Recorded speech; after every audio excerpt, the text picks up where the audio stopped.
40 বছর বয়সে তিনি যখন নবী হলেন, ওহী রিসিভ করলেন, ওহী রিসিভ করে রাসূল সাল্লাল্লাহু আলাইহি ওয়াসাল্লাম কাঁপতে আরম্ভ করলেন, শেকিং, ট্রেম্বলিং, জ্বর এসে গেল গায়ে। কাঁপতে কাঁপতে আম্মাজান খাদিজার কাছে এসে বললেন, জাম্মিলুনি জাম্মিলুনি, আমাকে কম্বল দিয়ে চাপা দাও, আমি বোধহয় বাঁচবো না।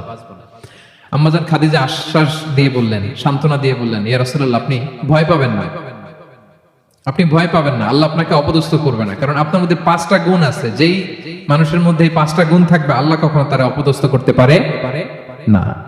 এর মধ্যে 1 নম্বর হচ্ছে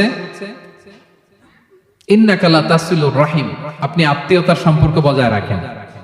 2 নম্বর হচ্ছে তাহমিলুল কাল্লা, আপনি মানুষের বোঝা বইয়ে দেন। যারা বোঝা বইতে পারে না, আপনি তাদের বোঝা নিজের মাথায় নেন। ওয়া তাকসিবুল মা'দুম, যার উপার্জনের ব্যবস্থা নেই তাকে আপনি উপার্জন করে দেন। ওয়া তাকরিউদ দাইফ, আপনি মেহমানদারি করেন। 4 নম্বর গুণ। 5 নম্বর হচ্ছে ওয়া তুঈনু আলা নাওয়াইবিল হক, সত্য যেখানে বিপন্ন আপনি সেখানে সত্যের বীর সেনানী হয়ে দাঁড়িয়ে যান। এই 5টা গুণ যার মধ্যে থাকে তার কোনো বিপদ নাই। হে নবী, আমি আপনার বলতে পারি আল্লাহ আপনাকে অপদস্থ করবেন না।